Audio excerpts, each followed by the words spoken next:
Sitaram viewers, and welcome to another edition of Swaha Hindu Perspective, a program prepared and presented by the Dharmandal of the Board of Swaha for the purpose of bringing enlightenment understanding to the national community about various aspects of Hinduism. Of course, the purpose of the program is to focus on the social issues that we see taking place in our society. And as you'll notice that we have two special guests with us today, and we'll get into the introductions in a short while.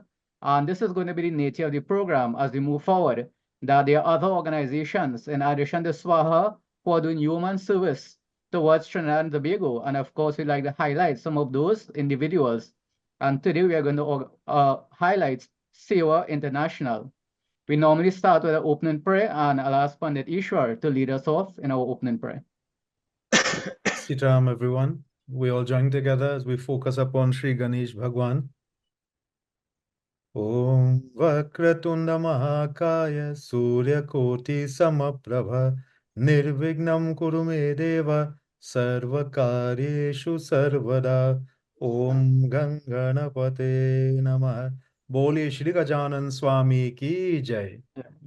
Thank you, Panditji. And of course, in our panel today, we have Pandit Ishwar Madhu Maharaj, who is the current president of SWAHA International and a member of the Dharmandal Board of SWAHA. We also have from CO International, the president of the organization, Sri Revan Teelucksingh.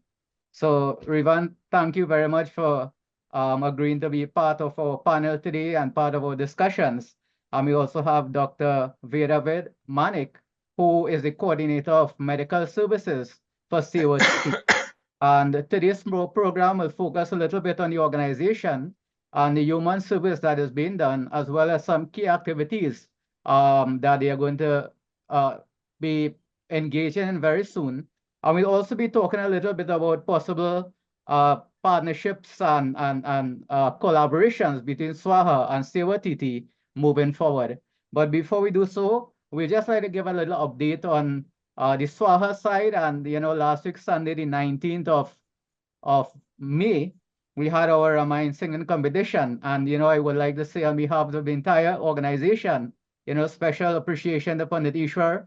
As the president, he did a wonderful job in organizing our first major event since COVID. And it was a really, an inspirational day. To see all of our members together, to feel that sense of camaraderie, to feel that sense of joy. And most importantly, the atmosphere that was created by seeing all of these groups and young children singing Ramayana. That was indeed wonderful. And Pandit Ishwar, I'll just open the floor for you a bit so that you can share your own views and express your appreciation as you fit. And of course, other information on the SWAHA side before we move our attention to CO International. All right, Sitaram, thanks, Pandit ji, and welcome to Revan ji and Dr. Manick ji. Now, we would have had a truly successful, wonderful Ramayana singing competition. And I remember when it was conceptualized, we would normally have Swadeshi. For years, Swaha was known for Swadeshi. And people liken Swadeshi to, at the primary school level, you have Bal Vikas that is quite popular. They say, well, this is Bal Vikas for adults, right? And we would have had a number of competitions, various years, many Panajayda would have been instrumental in. But coming out of COVID, the whole theme was Ram Aayenge. We are building on this, great excitement, the momentous occasion of the return of Prabhu Sri Ram, at least in that Murti form, that spot where, his Janma Bhumi. And sentiments are high, love for Sri Ram, in the hearts of all of us. And we wanted to, of course, build upon that and to do something meaningful here in this part of the world. And so we held a Ramayana singing competition. Some said, why have a competition? Let it be an exhibition. But Sri Ram taught us to be, not to sit back and lie low and let people trample upon you. So nothing is wrong with competing and wanting to build yourself and move forward. And the whole idea was also to ensure that Ramayana, singing of Ramayana Chaupais, Dohas, Sortha, Chand, etc., to enlighten ourselves and improve. And I want to congratulate all our members who took part. We had 9 groups. 9 of our groups took part. We would have liked for all our centers and branches to take part, but we had participation from 9. I encourage the others. And for next year, we hope to have other participants as well from other organizations. But of the 9 groups, the judges were Sri Rana Mohibji and Shivanand Maharaji, two trained, quite proficient musicians and experts in their field, and they themselves were pleased with what they saw. And on behalf of Swaha and Parmachar and Dharam Mandal, we want to congratulate the 3 winners.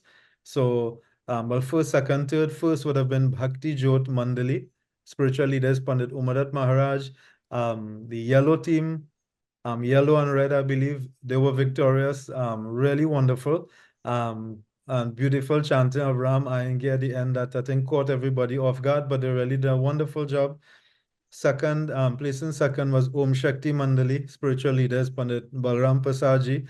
They also dressed in yellow, Pitambar, so, the color of Sri Ram, and they did a fantastic job. And third place went to Swaha Hindu College, dressed all in pink. So I'm giving the colors because for many of our viewers, you may not have seen it, but if you go to social media, I'm sure you will see some of the images there on our Swaha pages. So it was a truly wonderful occasion, something that we were happy to bring back the Swadeshi competition. And next year, we are going to build upon it. So we look towards adding 1 or maybe 2 more categories as we move forward. Panaji? So thank you very much, Panidishwar, for that recap. And of course, once again, congratulations to you for the wonderful work you're doing as president of the organization. So today we want to... Sorry, Panaji, one thing before we may not cover it at the end, reminding devotees and our viewers on next, of course, we have our Indian Arrival program, which we'll mention, of course, coming up at the 30th, and you're all invited up front, I'm saying, our viewers, our membership, you're invited to attend at the Mahatma Gandhi Institute for Cultural Cooperation, which is, of course, that's Mount Hope, on the 30th from 5 to 8 p.m. But our next major event where there will be competition as such will be our cricket competition, which will take place at the Arangwa Sports Ground, which is opposite Om Shakti Mandali. That's on June 29th. More information will be given. So look at social media. Information will be shared. But all the cricketers and those who want to take part, and even if we have Sewa here, Sewa wants to send a team to 29th of June. I encourage you for a cricket competition. Paniji? Thank you very much. And I think that's a good springboard for the discussions that we're going to have. And, just for information's sake, on that day, the Indian Arrival celebration, the 30th, so I have felt that in honoring individuals and organizations that have done, commendable work for the sake of Trinidad and Tobago, not for Hindus necessarily, but for all of the wider society, recognizing the need to reach out to various communities through using the expertise of our people. SEWA has been an outstanding organization. They have worked with us in the past, and so on that day, SEWA International TT will be recognized and be given an award for the work that they're doing. And so we felt that, today would have been an appropriate day to invite members of that organization to come and have a discussion with us. So as we mentioned, we have Revan G, we have Dr. Manick, and I'll just ask both of them to just give us a little introduction about yourself and your role in the organization, and then we'll take the discussions from there. So namaste. My name is Revan Teelucksingh, and I am the current president of SEWA International Trinidad and Tobago. And with me is Dr. Vedavid Manick, who is one of our super volunteers, has been one of the key people that has been instrumental in helping us manage the vaccine site in all our medical programs, but not just medical programs, basically every event that we have, Dr. Manick contributes one way or the other. So we're just happy to have him around also. Today we will talk a little bit about one of our very special programs, and we'll talk a little bit about SEWA too. So there's a little brief introduction of the two of us, right? But SEWA as an organization is really SEWA, Sewa International Trinidad and Tobago. And that Sewa, just like SEVA, is selfless service, right? Our whole construction, the whole development of this organization is based on serving humanity, serving our country, Trinidad and Tobago, to help develop stronger individuals, to help develop strong people, strong institutions that will take Trinidad and Tobago forward and make Trinidad and Tobago a good world citizen that will make the world a better place in the end. So we are very clear in our vision. We are a Hindu organization that follow Hindu principles. We welcome all, we serve all, but we also know that we have to you have to be able to manage yourself, and you have to be able to support all the institutions as is required. So thank you, Revan. And I know just for informality, we don't need to be too formal today, right? And the reason is that we have known at least Dr. Manick. I may not know you as long or as well, but Revan, we know each other for quite a while. Ishar, all of us I believe we are close in age, right? And we would have known each other from high school and university and doing service and seva around the same time, and we have all continued to do that. So there's some level of longevity, and I think that others see us as the other generation after the elders are not here. But we have all been doing our part, and we know each other very well, as friends, etc. And that makes it easy for us to work together. And based on what you have said, Revan, I think a second point and a second part of the ease of collaboration, as I mentioned, Sewa. It's a Hindu word, and seva means service. And your organization is about service to humanity. When you look at SWAHA and Panditishwar, SWAHA, it's an acronym, Society Working for the Advancement of Human Aspiration. And really, while we are Hindu-based in the sense that our principles, our philosophies are based on Hinduism, it is really meant to serve the wider society. We are not exclusive, that we focus on Hindus alone. And Panditishwar could probably share some of the work that is being done at the Swa Hindu College, which I know that Seva works very closely with the Hindu College. So our purposes are aligned, and once we have some alignment of purpose, that makes it very easy for us to work together. So from that aspect, we'd like to commend you for the work that you're doing, just based on a little brief introduction that you gave. And just to highlight that we are all engaged in the same type of work, and there's so much similarity between Swaha and Seva, our purpose, understanding where our values come from, and understanding that as Hindus, that value says that we serve society. It makes no difference whether the diversity that is presented us, we serve everyone. So thank you for that little introduction. I do, Dr. Manick, is there anything you'd like to share with us as we continue the discussions? As we continue, I will come in. All right. Okay, Panditishwar, Panditji, I wanted to say that even, sorry to cut you across, but even Dr. Manick is well known to us, right? Myself and Pandit Balram especially, because he hails from the east, from Sangre Grande. They say wise men come from the east, right? That's why I'm not from the east. I'm from south, but he is from the east, and my first exposure to same Pandit, but Dr. Manick, and indeed he chants Sanskrit quite well. I could say that, but I remember him as a young. I can't remember if he was just graduated and a young doctor, or he was still in medical school, coming to Tulsi Manas Mandir and addressing our congregation a Sunday morning, and people were quite impressed with this young doctor and what he had to share in terms of healthy lifestyle and so on. And I'm happy to see that has continued some 10 plus years later. He has transitioned now from where he started there as a young doctor, of course, and given back. And Seva, I will say, throughout our scriptures, there's Sharbhang Muni. Just recently I read the Katha, so it's fresh in my head.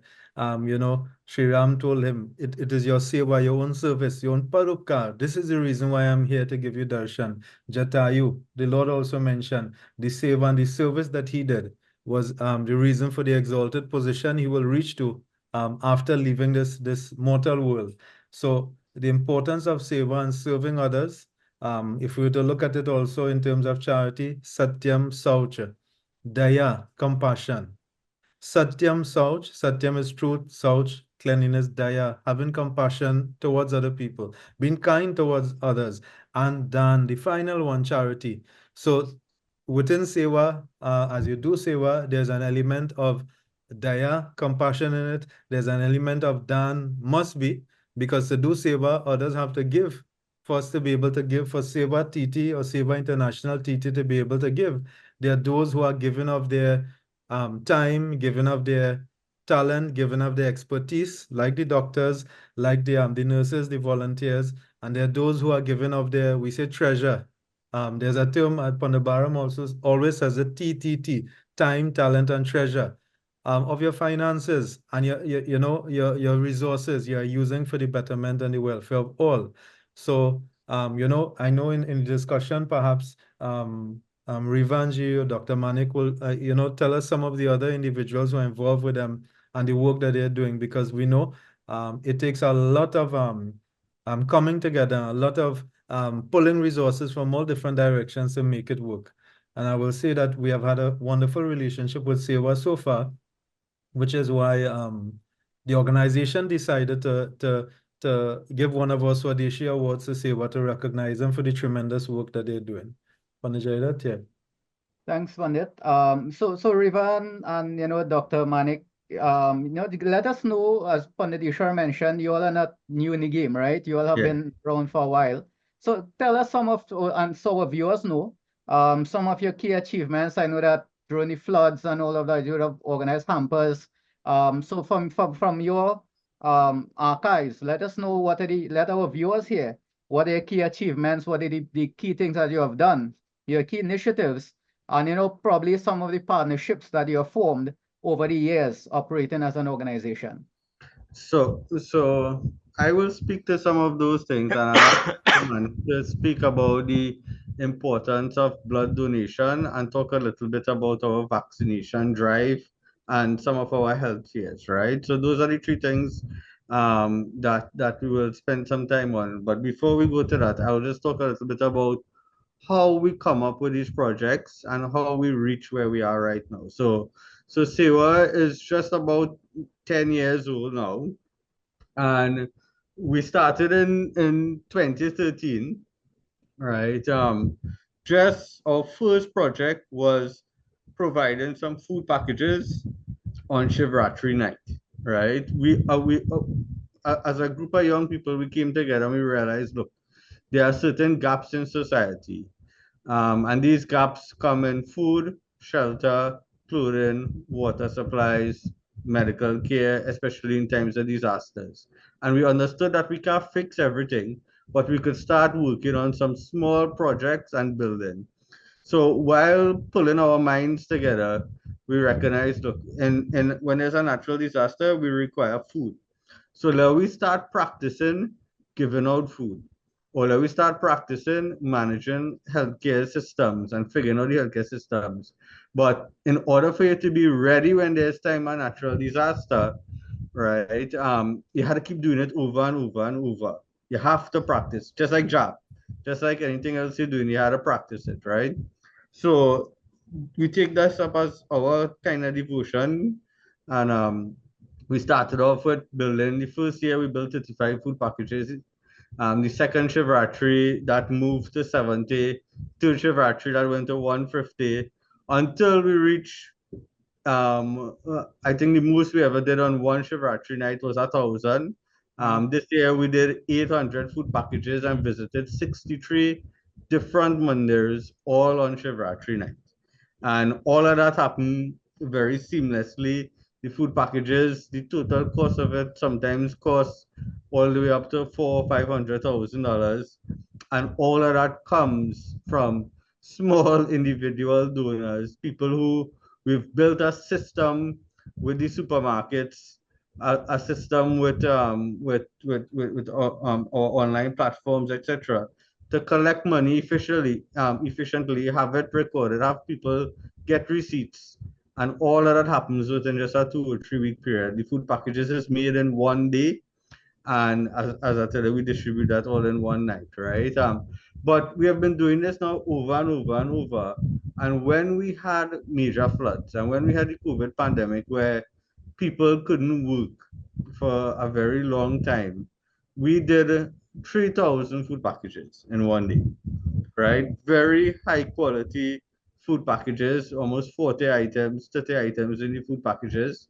Um, all that could feed like a family of four for almost a week. The general stuff, of course, you'll add a seasoning, non-perishable items, and all of that day we did that 3,000 items. The average weight per bag was over 30 pounds. So it was well over 10,000 pounds of food we had assembled, and we had to pick that up, put it in bags, move it, load it on trucks, right? So that is just a little idea of how we move from just 35 bags to over 10,000 pounds of food, and all happening in one night. And that you'll see that as a theme throughout of planning, preparation, being organized, being strategic in our thinking, um, and that now I'll probably segue into one of our, I guess, most important achievements to date, which was our mass vaccination center. And to tell you all a little bit of how we got there from health fairs to mass vaccination and the relationships, I'll hand you over to Vedavid. Okay, Sitaram everyone again. Um, First of all, I've been a volunteer with S2EP23 for a very long time. I can't even check which year exactly, probably from the start even. And we have been a part of firstly health fairs, which began basically trying to meet the needs of primary healthcare in the community. In Trinidad, when we think about healthcare, we often think about the hospital beds and the MRI scans and the CT scans and so on. But really and truly, the first step in having a healthy society involves primary healthcare, which is prevention of disease and preventing disease from becoming more complicated over time. So we started with these health fairs, visiting many communities, a lot of the remote communities where doctors, nurses, and other allied health professionals would gather at a strategic center in the community, and we would offer our service and advice to persons to come in. That project is still very much ongoing. The onset of COVID-19 meant that we had to consider new dynamics, many of which we had never considered before. And when the pandemic had reached a very severe circumstance where entire country was shut down, it meant that we had to look for new ways in which we can stimulate society to re-emerge. One of the medical solutions to that was vaccination. And we would have been, S2EP23 at the Diwali Nagar site would have actually been the first mass vaccination site that attempted voluntary vaccinations for persons. And if I remember correctly, on our first vaccination drive, we vaccinated voluntarily about 5,000 persons in one day. That's how we were able, because that was the way to get things up and about again at that point in time. The vaccination site and the way it was set up, and the kudos is not just to me or Revan G, but we have a very, very competent team of persons that was headed by Dr. Vishy Bihari. He's the former president of the Trinidad and Tobago Medical Association. Other persons like Varuna Samaru and many others would have played a role in creating a prototype that was then used by other mass vaccination sites and replicated so that we could get as much persons vaccinated as possible. Today, COVID is not really the main vaccine that is of concern, but we are still having vaccination drives in our community services for other vaccines that are important, like the flu shot and the other vaccines that you need on your immunization card from time to time. That's offered as well. One of the most significant and consistent projects that COTT has been involved with is blood donation. And that's one of the main things we want to discuss with you all this evening. In Trinidad and Tobago, we are very short of blood. We need approximately 1 unit of blood donated for every 20 persons in the country by WHO estimates. So if you take a population of Trinidad and Tobago of 1.4 million, you need approximately 70,000 units of blood donated every year. However, do you know what's the donation rate in Trinidad?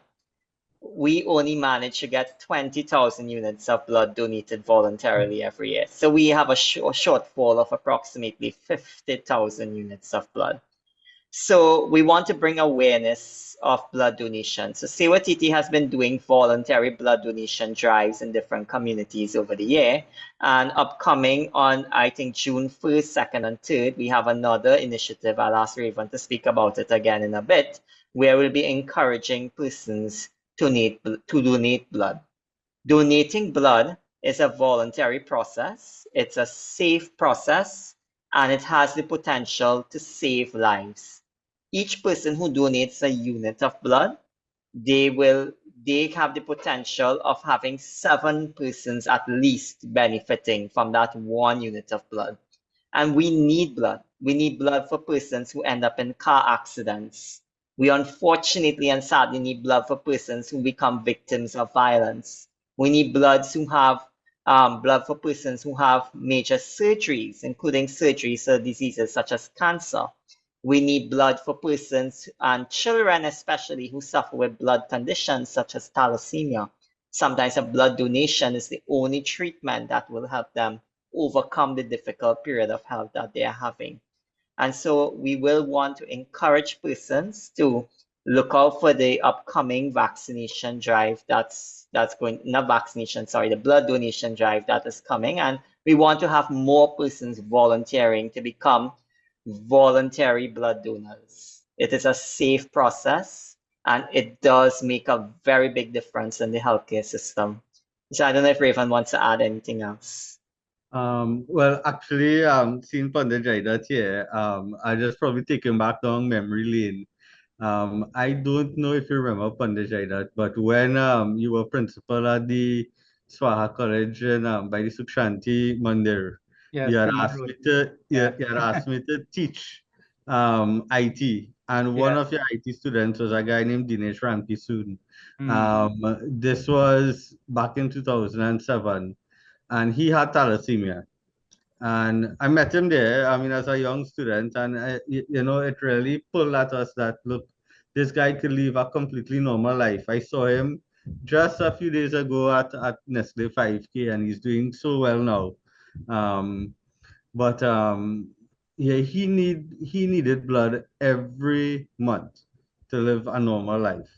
And I mean, he was one of the people that, we spoke to in understanding the situation that was required. And we had our first blood drive back in 2007, actually, that year. And we had our first blood drive at Saraswati Girls College. But coming back now to Sewa and why this is such an important project for us, right? We had to look at the compassion part of it, like what Pandit Ishwar spoke about, right? When someone goes in on a Friday evening to the hospital, the father taking sick, maybe he had a heart attack or he had something that requires surgery, and the doctor tells you, look, we had to perform surgery and you need to find 5 units of blood. It's Friday evening, and it don't have enough in the blood bank, right? And people are scampering all about trying to find people who could come and give blood. They might try, they may not be able to get through. They had the cold on that day, they travel, some restriction, and it puts the family in so much trauma. And just imagine every single day, there are hundreds of families in Trinidad and Tobago that go through this trauma for weeks. Sometimes they know the surgery coming up. Some people don't like to beg, right? They don't like to ask people, and the little pride and all of these kind of things, right? And for something that we could easily cover, Vedavid mentioned 70,000. Vedavid, a recent study was done by Dr. Kenneth Charles, and that figure was revised down due to advancements in medication and the ways that they use the blood to 40,000 is what we require. But 40,000 is what we require, and we collect only 20. So young fellas like Dinesh Ramkisoon, instead of he get blood every month, he gets blood every 2 months. And in that second month, he feels sick. He's not as functional as he could. People with sickle cell disease, there are a number of different things, different people who require blood. Sometimes every person who is scheduled to do a cesarean section, right? They need to have two units of blood on standby. Sometimes they only have one. But if an emergency really happens and they need the blood, it's just not there. And these are the ways that things are compromised now. Yes, emergencies happen, and you don't hear people dying, but the systems are compromised, and decisions and surgeries are postponed longer and longer. Something that could be fixed, right, or something that could alleviate pain is pushed for 2 months or 3 months further down the road, simply because we don't have the supplies that are required. So just think about that compassion and how important this is. All we have to do is just give a little bit of ourselves. 15 minutes as somebody sticking a needle into you, right? In a part of your body that don't have much nerve endings, right? And it is a renewable resource. So you will make back that resource in a couple of days, right? But you save somebody's life and you prevent all of this trauma. The Hindu community alone have 250,000 people. And if we could get 20,000 more of that, we alone could help Trinidad and Tobago in doing one of the most patriotic acts that they could do for your country. Because when you get us blood, you don't know who it go to. It go to anybody who need it.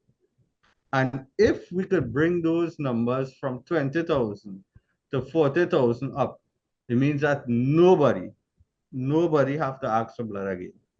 You will not have to go and say here what now. I need 5 units of blood from my uncle who need heart surgery, or my cousin get an accident and we need to find blood. We could actually solve that problem where the cousin gets in an accident, they request it from the blood bank and a day. It just means that a few of us, 20,000 of us, have to come together and say here what I will give on my birthday and another day, right? And 6 months after my birthday. Because a male could give actually 3 times a year, right? But let's say 2 times a year. We get 20,000 people to give 2 times a year. A female could give 2 times a year, 2 times a year also. So, you know, within everybody, we could more than cover this 40,000 units that we require. Yeah, so definitely, I mean, that's a very compelling case. I mean, I remember giving blood in the situation, the case you mentioned, right? To get my brother, Pandit Umarat also. But then I became diabetic, so I can't give again, right? And I know you get some juice also if that's really practice, right? Yeah, yeah. It is, right? So there's some reward.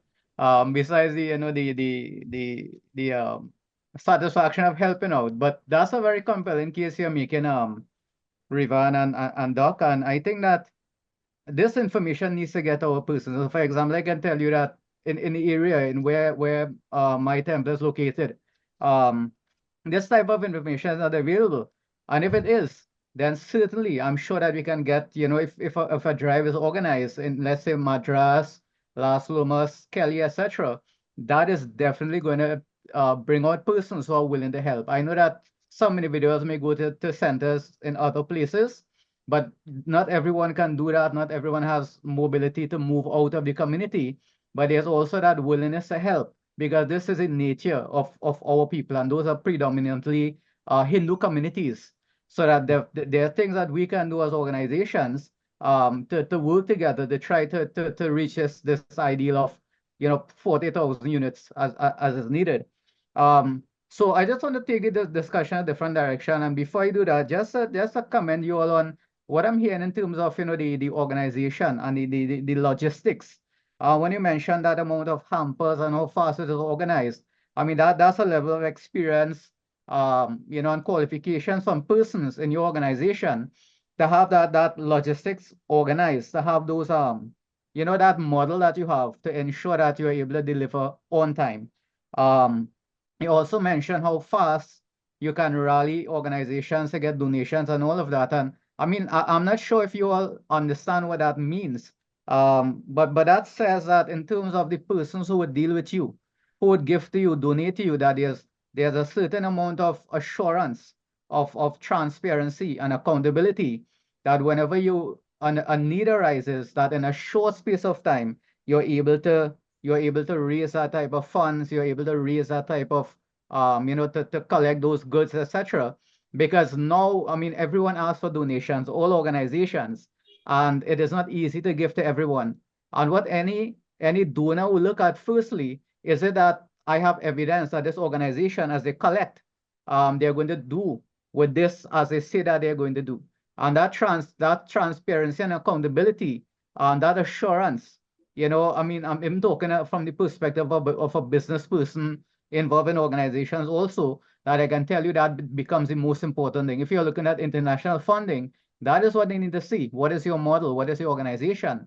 So again, that says to me, without you having to say it, that certainly you all have a house in order, and that is commendable. So that we are seeing the evolution of Hindu organizations from being, simply, a little temple, a little mandir. That is good. We want to continue those activities, but we want to evolve from that to be, organizations with global standard. And I think that you all are setting the benchmark together with Swaha and other organizations in doing that. Now, coming out of what you are saying, you all are making this compelling case. If I could have given blood still, I would have done so. Maybe Pandadishwar could still, I don't know. No, I will be there. I'll be there on June the 1st for sure. Good. So June the 1st, and you can reinforce the dates before we finish the program, right? And share a little more information. So I want to ask you one question before we go into because time does run away with us on this program. So if someone wants to get all of the information, you'll see all of this, but they may forget the number and all of that. Do you all have a website? How is the easiest way that some viewer can get in touch with you so that they can become part of this blood drive? Right. So we do have our website. It's in the process of being overhauled right now, but you could still go to www.sewatt.org.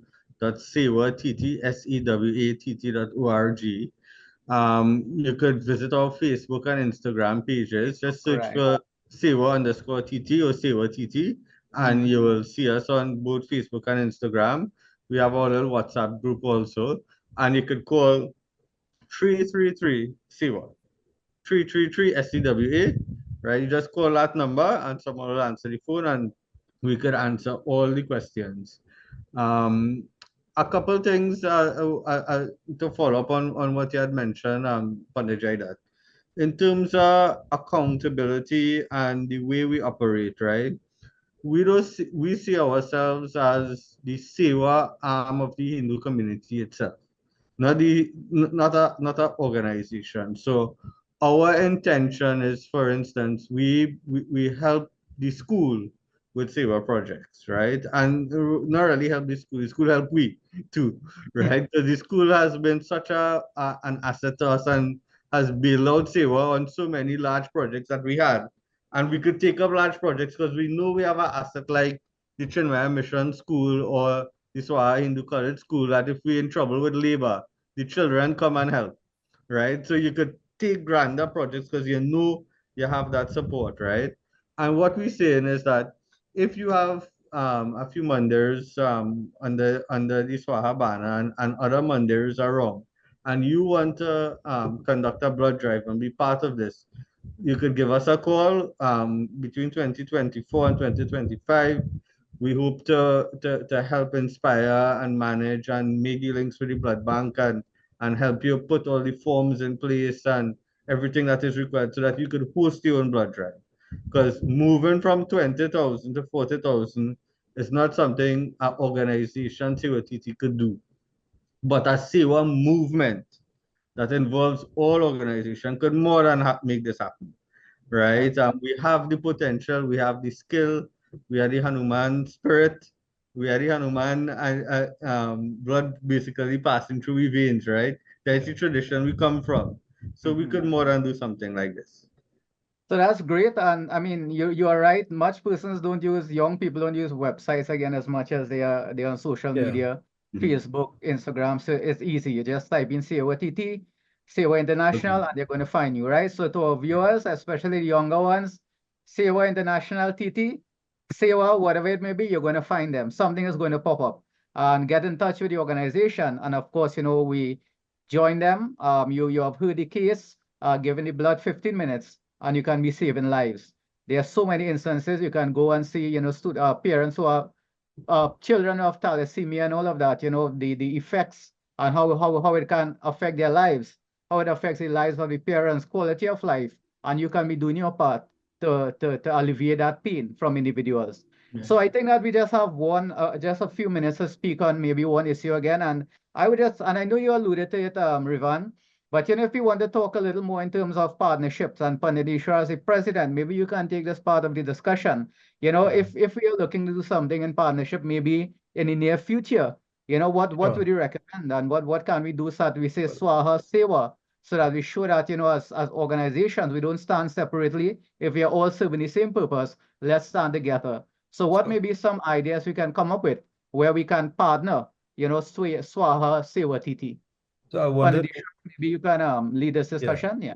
thanks, Bonaji. So I like what Revanji said a while ago. So Sewa is the Sewa arm then of the Hindu community, and I see this is how I've always seen Sewa. Because they are Hindu-based organization, but the volunteers come from all walks of life, as far as I know. And the reality is they have been partnering with so many institutions. So whether it is Swaha, Chinmaya Mission was mentioned, I know that there may be Kindra, there may be many other, you mentioned Saraswati Girls, which is SDMS, so different organizations. But of course, we focus on Swaha, of course, on our relationship with Sewa, right? The whole idea of volunteerism is one thing that I want to be very upfront and say that we are grateful for this relationship with Sewa. Volunteerism is something today our children cannot do without getting certain stamps and certain that supplemental sheet that has to be completed now to become a doctor like Vedavid.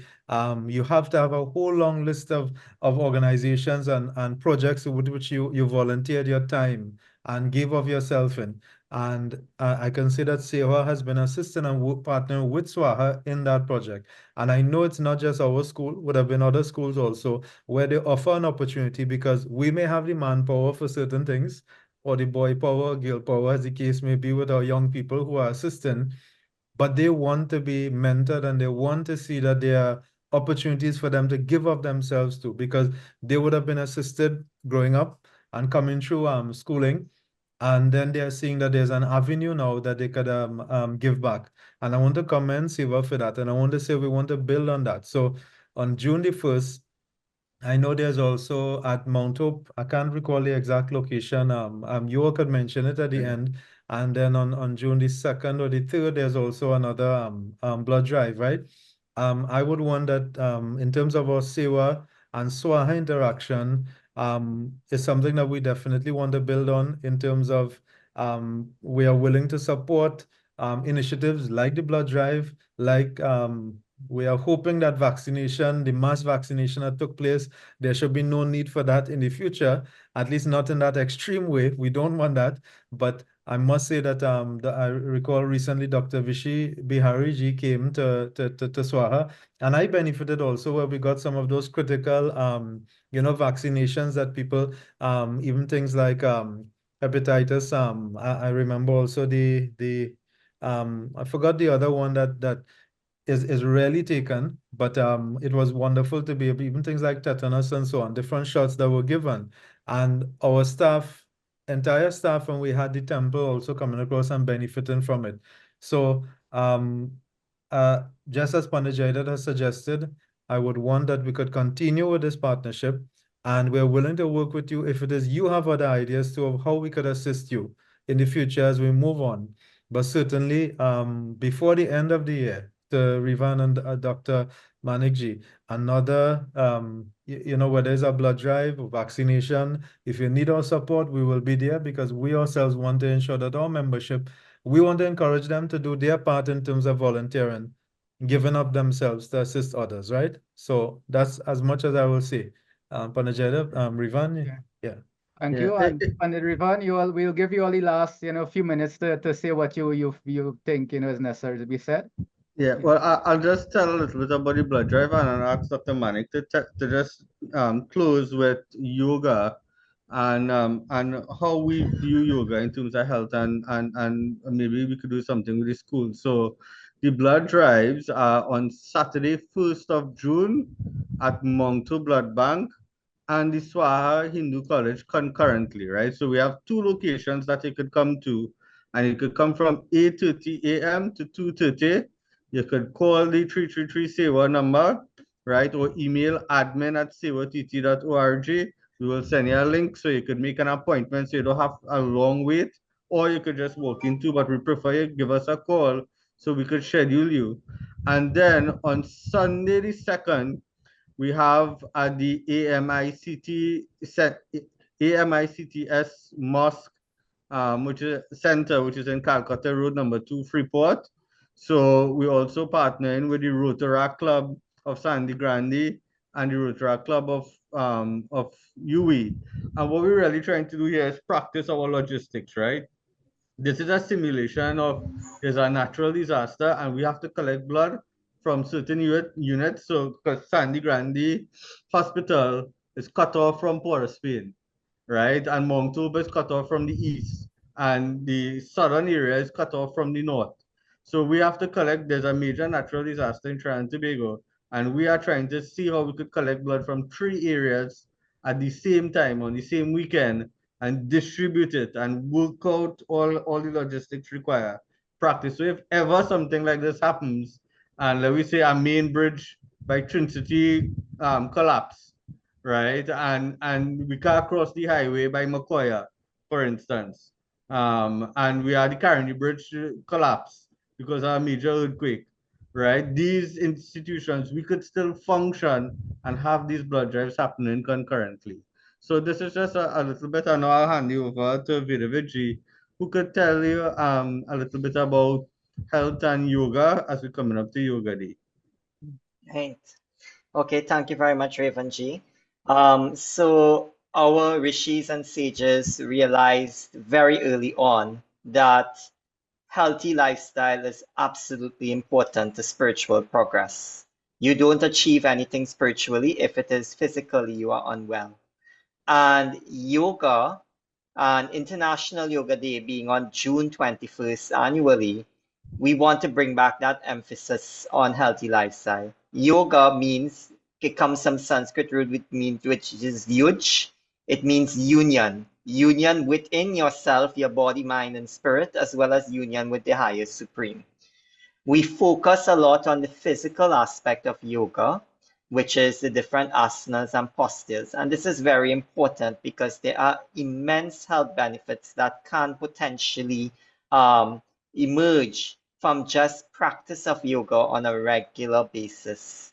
Also, as more and more persons get involved in the practice of yoga, more and more research is coming out as to how yoga can be beneficial in managing and even preventing many lifestyle conditions, which are our main conditions, conditions of aging, such as dementia, as arthritis, conditions such as diabetes, and so many other issues can be managed by the practice of yoga.